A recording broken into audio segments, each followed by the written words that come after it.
everybody.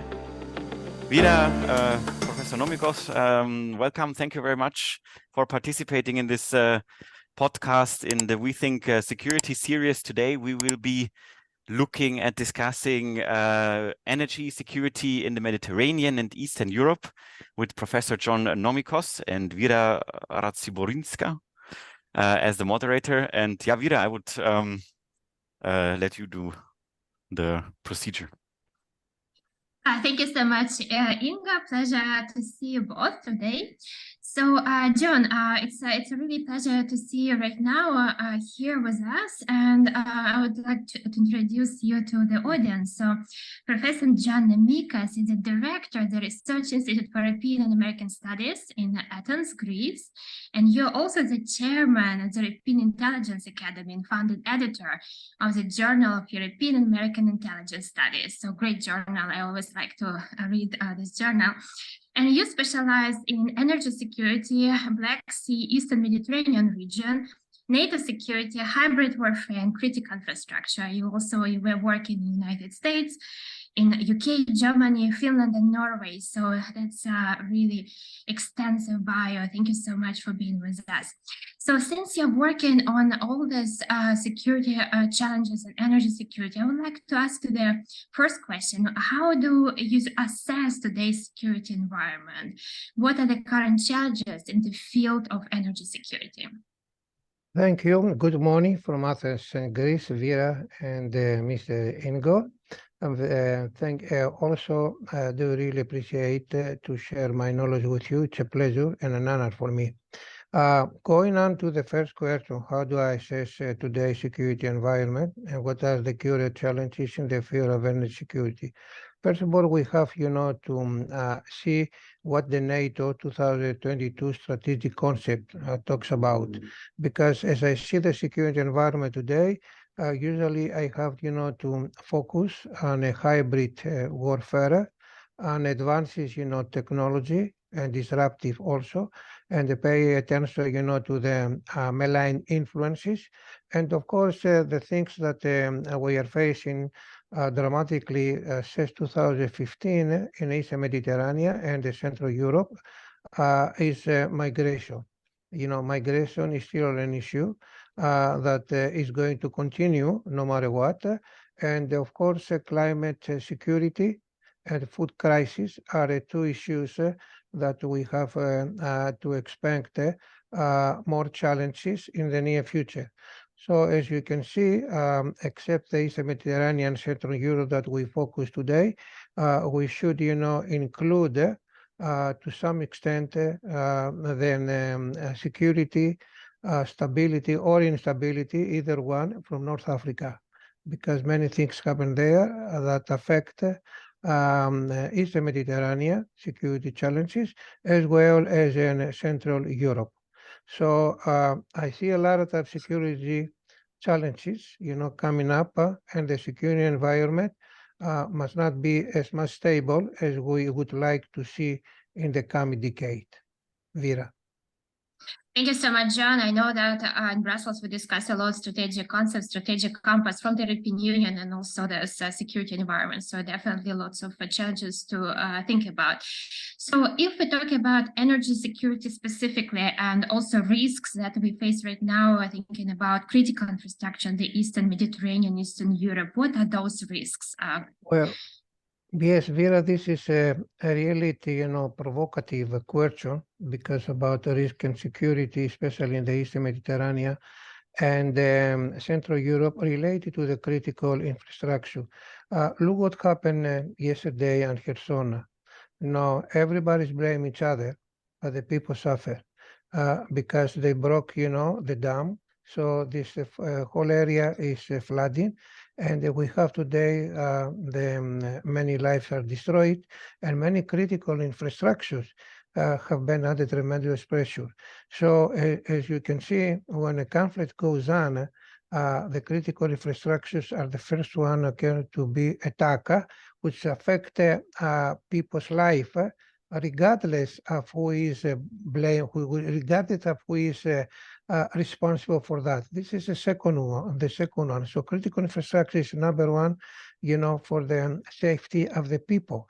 So in Central Europe, especially in Ukraine, we could see, what happened. Another thing that really worries me in the Eastern Mediterranean and Central Europe is a cyber operation. What cyber operation means? It could be covert operation by different, rivalries that would like, to make a lot of distraction. Look what happened to the Nord Stream 3 or to the Nord Stream 2, again, it was a disruption, of oil transportation through the Ukrainian and Russian conflict. But again, the peoples, again, are suffering from the critical infrastructure related to the energy security. And of course, another thing that I would like to say in the Eastern Mediterranean, because we are having to worry a lot, because as we know, we have the Eastern Mediterranean Forum, but I don't know if it's going to be implemented or not. But there are many multinational petroleum corporations that they would like to establish to create oil platform. So would I say that the phenomenon of piracy, like in Somalia, could be a long-term phenomenon in the Eastern Mediterranean? So just imagine if we have a piracy in the Eastern Mediterranean attacking oil platform, how this is going to affect the oil transportation. And that means, that most of the Eastern Mediterranean countries could be ready for for protecting the perimeters of the oil platform, as long as we see what's happening in the Eastern Mediterranean. So similar issues could be in the Baltic Sea. Of course, there the situation is much better than the Eastern Mediterranean, because you have, the Scandinavian countries, you have, the North Atlantic Treaty Organization, NATO. But again, the case of the destruction of the Nord Stream 2 is a good example that it could happen at the same time in the Eastern Mediterranean. Now, additionally, we have an electric cord all the way from Egypt, provide electricity to island of Crete in Greece, and eventually go up to the other country. What would happen if we have another disruption or destroying of the electric cord between Egypt and Greece? And to go a little bit further, there are a lot of rumors that we might see, hypothetically speaking, a lot of destruction of the electrical cord between Europe and North America in the in the Atlantic Ocean. So as you can see, the risk on the energy security and the critical infrastructure in Central Europe and the Eastern Mediterranean is priority number one for NATO. And the last example can give us, then the burden, of the destruction that people in Ukraine feel today in Kherson. They see the life fully destroyed. They see, the critical infrastructure fully destroyed. And does it really matter? Is if the Russia did it or the West did it? Of course, from a different perspective, all right? But the point is, the bottom line is that the people are the real victim of the whole situation. So how we could protect the safety of the people? North Atlantic Treaty Organization, NATO must be there. Everyone must be there, because critical infrastructure has to deal with the safety of the people. Vera? Yes, definitely, I agree on this. And also we face right now lots of risks and vulnerabilities. And obviously we need to think about how we can counteract those risks. So John, what are those means to counteract those risks? Maybe you know some projects that can be beneficial for Eastern Europe and the Eastern Mediterranean. Well, that's quite interesting that you asked. The point is, as far as I see it, the best remedy, the best medicine to this is to have, you know, a preemptive action that requires intelligence sharing. All right, and that requires many countries from North Atlantic Treaty Organization, you know, to exchange, you know, information on real time in order to prevent it. And that's really the definition of the intelligence, just to prevent it, any kind of disruption that, you know, threatens people's safety. So to me, this is the only thing you can do. In other words, if you have the information before the action takes place, then you can do it, you can act. Otherwise, you just follow spasmodically response like they do now, but it's too late. So I think, I don't know who is responsible for that, but to be honest with you, I think from the perspective of intelligent failure, it was really a big intelligent failure in Khersona regarding, you know, the breakup of the dam that put people's life right now under tremendous pressure, and I don't know how they are going to recover from this catastrophe. Vera? Yes, it's really difficult, but obviously what you said that monitoring and intelligence sharing should be there, so those are really important. So John, if we think about forecasting, foresight analysis, how can you forecast energy security risk in the short perspective, in the long-term perspective? So how do you see this? Maybe you can give us some worst case scenario, best case scenario on this.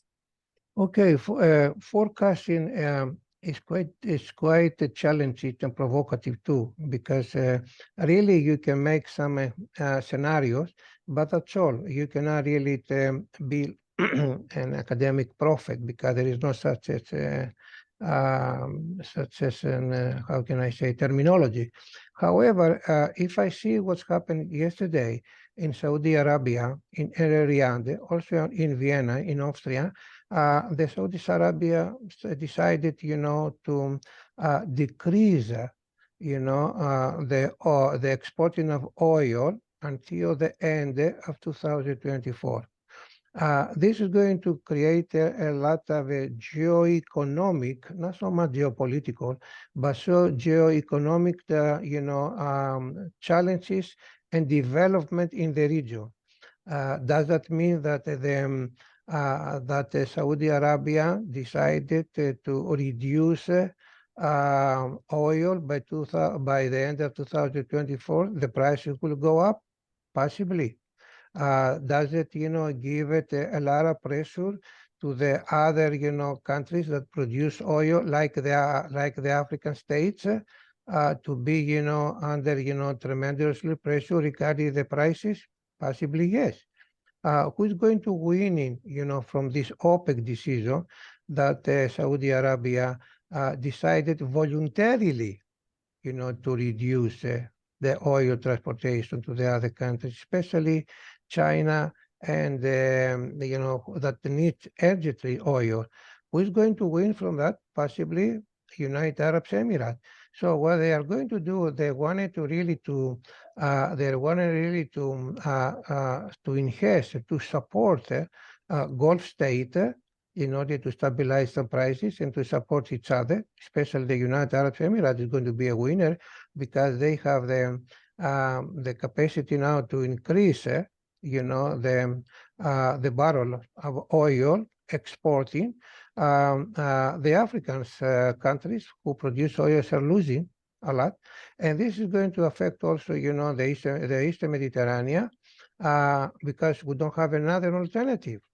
I mean, the Eastern Mediterranean Forum is not active, and the countries in Eurasia, like Azerbaijan, is going to be affected too. In Southeast Asia, countries like Malaysia, Brunei, will have, you know, some changes, you know, to the oil export because of the Saudi Arabia voluntarily reduce, if I'm not mistaken, 9 million barrel by the end of 2024. So as you can see, Eastern Mediterranean and Europeans in 2024 will have, some tremendously, pressure on the economic development.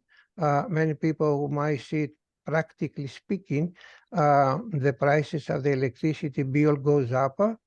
And do we have a recession in 2024? I don't know. It might be. Do we have an election in the United States in 2024? The answer is yes. So how the European challenges in our region, Central Europe and Eastern Mediterranean, plus the rest of the European Union, plus North America and the United States, will have to deal with all these issues.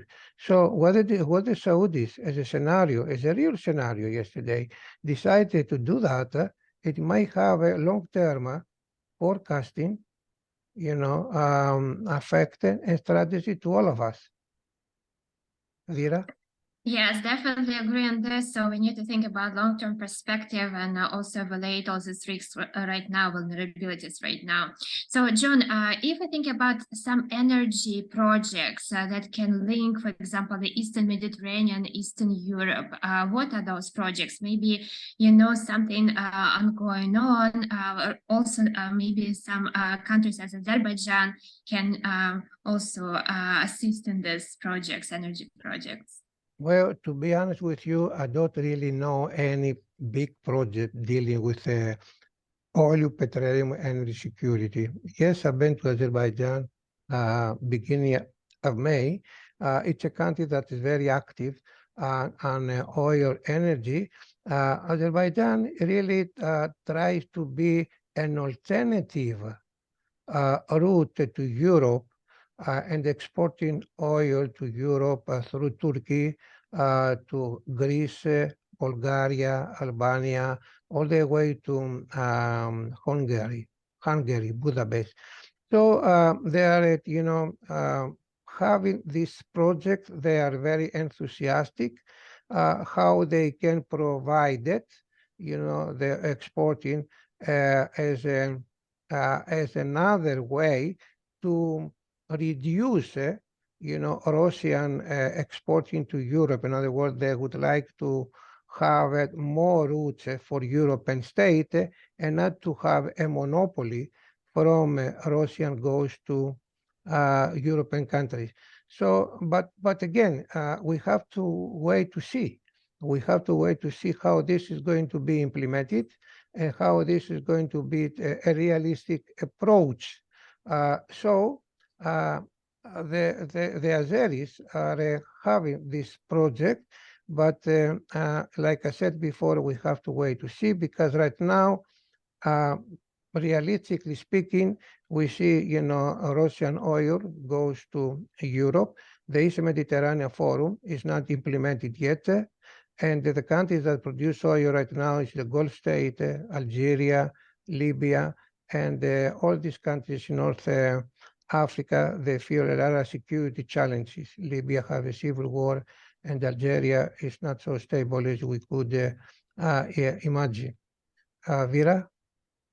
Yes, it's definitely very challenging. So we talked about a security environment. We talked about energy security risks and vulnerabilities, and we also talked about forecasting. So right now, I would like to hear from you your recommendations. Finally, how to strengthen energy resilience. How do you see energy resilience in the future? What is the role of NATO and other stakeholders, also private sector? We need to include all different stakeholders, and of course, in thinking about energy resilience. Okay, let's say to me, regarding recommendation. Number one, the synergy, the collaboration between public and private, institution, authorities are extremely important, number one. Number two, what we see, we need to see the NATO member state build up some kind of resilience in order to pursue, clean energy strategy. All right, I don't know how this could be, supported, because what we see recently was that in case of Greece, that the government tried to push the green clean energy, but unfortunately the prices of the electricity was skyrocketing, and then they tried to go back to the coal in order to keep the prices as stable as they can.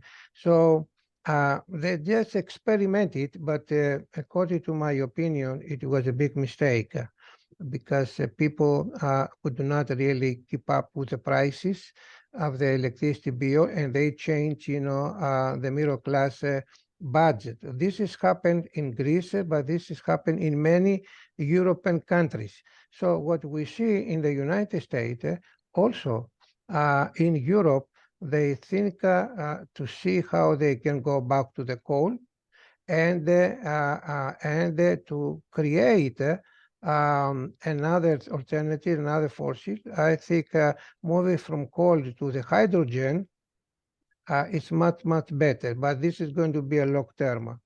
So related to the energy security, I think most of the EU member states, they must sit down and realistically see what are the possibilities to the recommendation.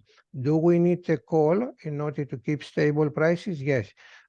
Do we have to wait as a recommendation to the green clean energy until the environment and the societies are mature for that? The answer is yes. Do we have to make some experiment, some more research and development of the hydrogen? The answer is yes. I think we need to be more realistic and not just to discuss about issues that create more problem than giving a solution. In other words, sometimes I feel that utopia feels good to us, but it doesn't really solve the problem. We need to see our realistic, our pragmatic needs before we go. So if I have to recommend something, I would probably go in the short term coal, in the long term hydrogen, and in the middle to see how hydrogen could become one of the best solutions to the green clean energy. That's how I see it. Yes, thank you so much, John. So, and if we think about role of NATO industry, private companies, how do you see them in the future? What their role should be if we think about energy resilience? Vera, I read, the 2022 strategic concept of NATO, which I found quite, beneficial and very effective. But my opinion about the NATO vision and the NATO role, because NATO need to have a vision, right? And I see that NATO must remain a credible and reliable alliances by building capacity to absorb the consequences of both transnational and conventional threat. What do I mean by say to absorb the consequences of transnational and conventional threat? First of all, developing resilience. Developing resilience strategies, among the member states. Why? Because what will happen if we have another pandemic after COVID-19? I'm not saying we are going to have, I'm saying if, all right? I don't know, like I said, no one is prophet. No one is prophet, but would not like to be again caught by surprise. So building resilience, number one. I wish we're not going to have one, but dealing with the vision of NATO, everything has to be included. What happened to the climate change? The climate change right now is one of the biggest security threat. Look in Greece. Here in Greece now we have at 7 June, we don't have a summer. We have the weather is cooler, a lot of raining, and according to our forecasting meteorological estimate, they say that July is going to be not a warm or a hot or a heat wave, but a cool month. So are we going to have a summer time or period in the Eastern Mediterranean? That's quite different. So this is climate change. Another word is what happened to terrorism. Terrorism is another issue, which is like a traditional issue that NATO must include in the agenda. Migration, it will never stop.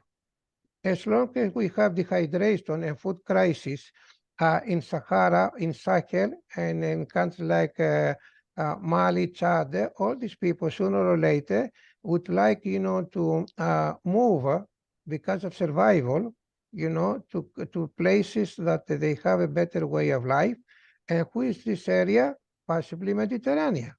So we are going to have enforced migrant from Africa in the next 2 decades to move to the Eastern Mediterranean, Italy, wherever, Greece, and so on. So migration is there, climate change is there. And of course, we have to worry about a little bit, as NATO has to take again in the agenda, the emerging and disruptive technology. That means disruptive technology, a lot of malign influence on cyber security. And never forget the disinformation. The disinformation is part, of the cyber security covert operation. And I would like to conclude, Vera, that NATO can defend all these conventional and transnational, threat by effectively pay attention as much as they can on intelligence sharing.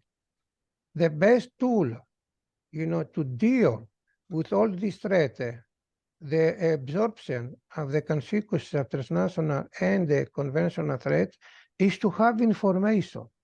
But you need to have information before the act. And who can provide this information? The member state.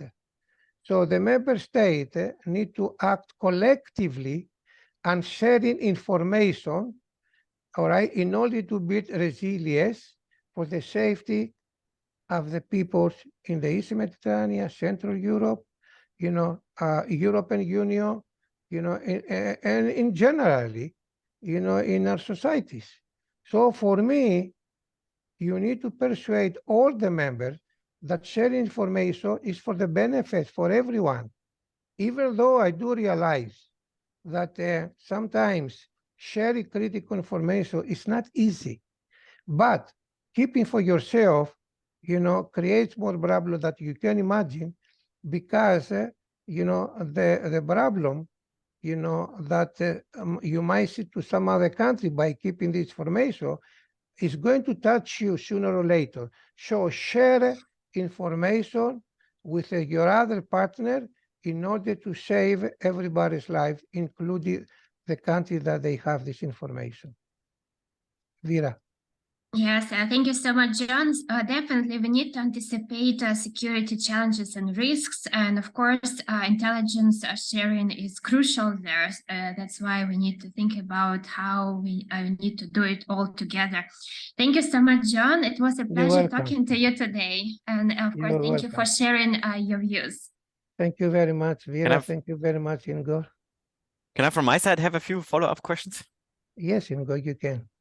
Yeah, super. So thank you very much. That was very, very interesting. I wanted to go a little bit into details on this attack on energy infrastructure in the Mediterranean.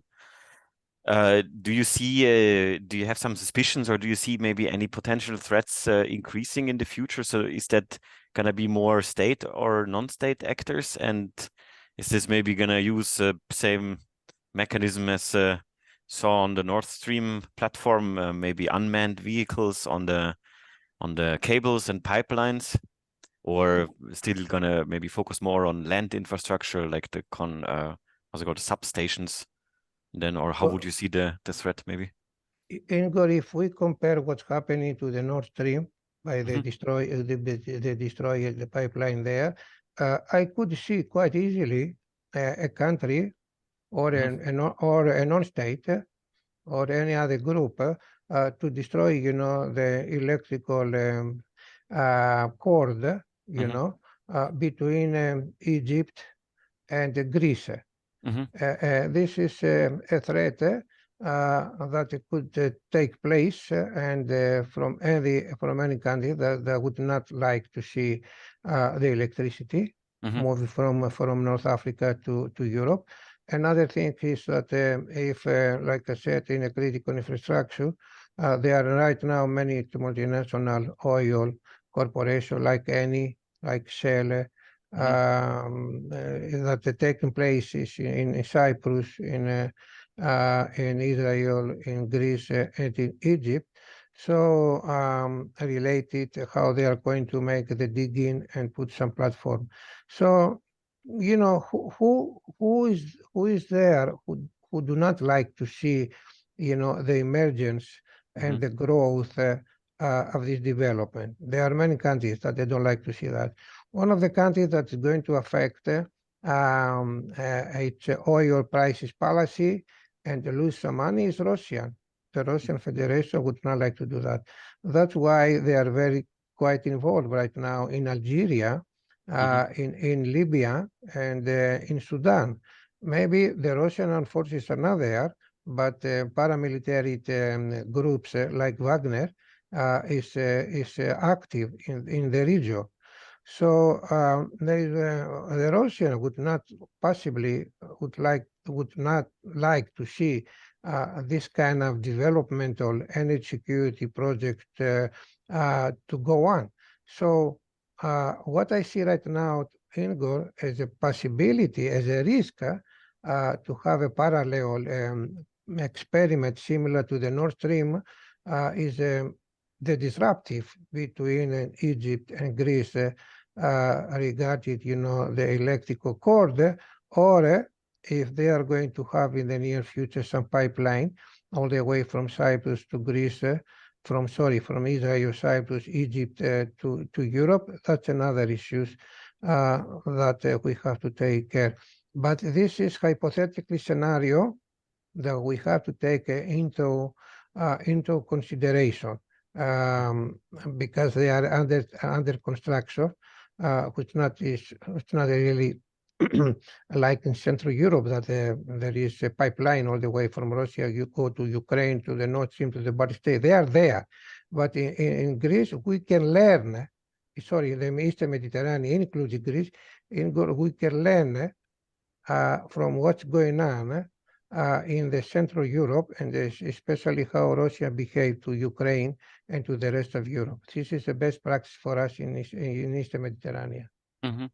Do you see there's a potential risk of, so now we probably have a risk of state actors sponsoring or clandestinely via non-state actors doing an attack, but is there also a risk by real pirates, like economically motivated people, for example, attacking or doing a kind of ransom attack that they say, okay, we're gonna attack if you don't pay us that and that much money? Is that something you like? You have it in the cyber sphere a lot. Is that something you could? Yes, the piracy phenomenon that we see, in Somalia, it might be like right now as something that it's not very popular, but it could be. It could be from non-state actors. I'm not saying that the Somalians will come there, but there are so many groups like Al-Shabaab, in North Africa, ISIS, and so many, proxies from different countries, especially, Hezbollah or other network, that they could take any action, and non-state actor, to create a disruptive, to create disruption, in all these projects. So sometimes, like I said, state versus non-state actor could be very, emergent and very active and so on. And now my opinion is that the non-state actor could do the job much easier and more productive than the state actors. So, this is something that you cannot exclude or ignore in the Eastern Mediterranean. Igor? Yeah. Okay. So, thank you very much. Super interesting. I was just wondering, because you were mentioning Saudi Arabia, the potential of rising, basically reducing production, rising oil prices. Do you think there's their strategy behind this? Well, that's a very complicated. This is very complicated, Ingo, because what Saudi Arabia did yesterday voluntarily, according to my opinion, is it's not really psychologically good for the oil prices. But look what's going on there. Very briefly, Saudis and Iranian open embassies. They didn't talk to each other for many years. Now the Saudis reapproach Iran. You see, Qatar again is trying to develop, a relationship with Saudis. They didn't even talk for many years. You see what's happening in Bahrain. You see what's happening in the United Arab Emirates. You see the active role of the BRICS, the BRICS forum. You know, the Brazilian, the Russians, South Africa, India, and China. You see it, the Iranians, try to stop to some extent the civil war in Yemen. So what we see, we are leaving the unipolar world as we need today, and we are moving to the multipolar. So Russia, China, United States, and Europe are, and allow me to say India. Allow me to say India are the major players with each other right now. As you can see right now in the near weeks, don't be surprised if you see some conflict between Iran against Afghanistan and vice versa. This is really something strange because the Iranians and the Taliban always used to work together, but now they are almost, coming to some kind of emerging conflict. So we have a lot of geoeconomic changes and development, and Saudi Arabia and some other countries might sound oxymoron, what I'm going to say now, but to some extent they are becoming semi-independent from the West and try to shift their policy, looking to the Anatolia, looking, to some other countries, looking to China, for example.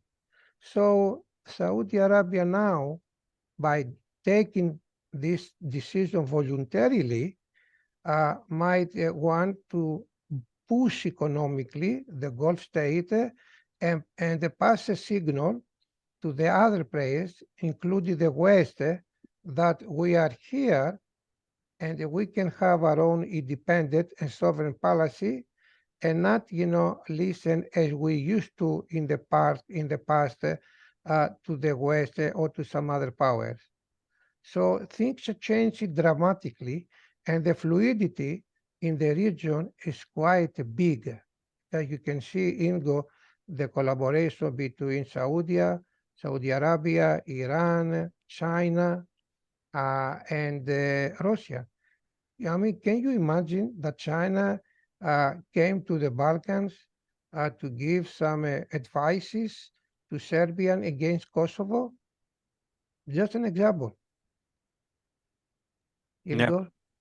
Would you see for high energy intensive companies or companies in Europe, so that would basically mean that the energy prices, which are now dropping, would start to potentially rise again? Or how do you see maybe the development there?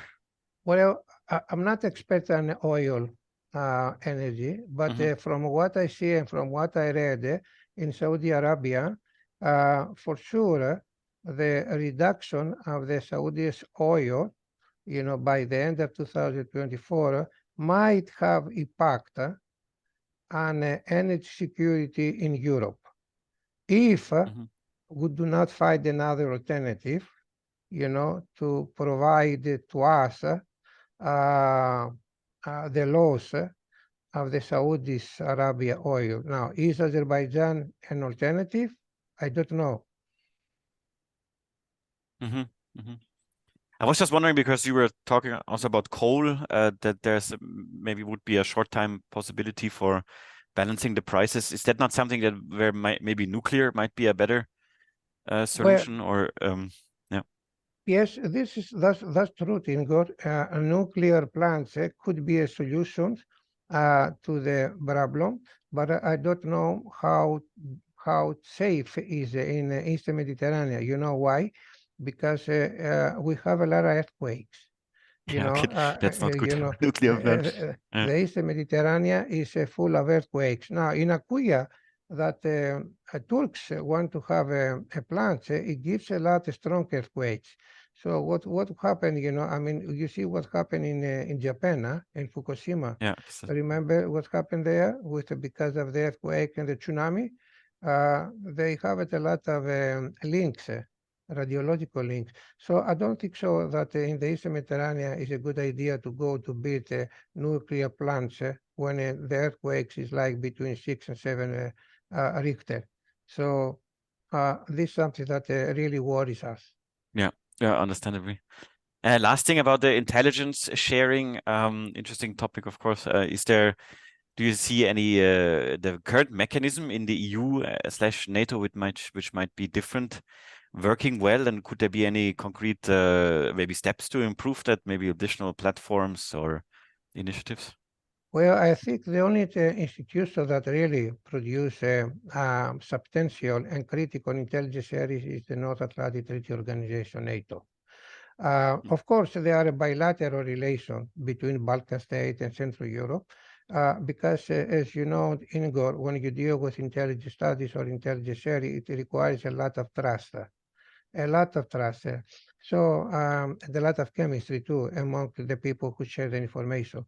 So NATO is the only platform that really can play this role, just to persuade all the countries to sit on the same table and to tell them how important it is to share information they have, because this is going to save everybody's life. And of course, when you deal with a critical infrastructure, you see what happened in Kherson yesterday. That was an intelligence failure. Now, could I say that the COVID-19 was another intelligence failure? To me, it's yes. To me, it's yes. But so NATO right now has to play a very important role. All right, and this strategic council in 2022 is on the right way. So whatever who is the general secretary, whatever who is the stakeholder and the decision maker, NATO must push and to persuade all the member states that intelligence sharing and the information, open information, any kind of information are the only weapon to disrupt and to prevent action against the safety of the European citizen. That's all. Super. That's all from my side. It's almost an hour also. Thank you. Very interesting. I hope you enjoy Thank you it. so much. Thank you so much, John. I hope you enjoy it. Yeah. Yeah, I hope to maybe repeat it with you. Yeah. All right. Thank you very much, Vera. It was Thank a you. pleasure for me. Thank Yeah. you very much.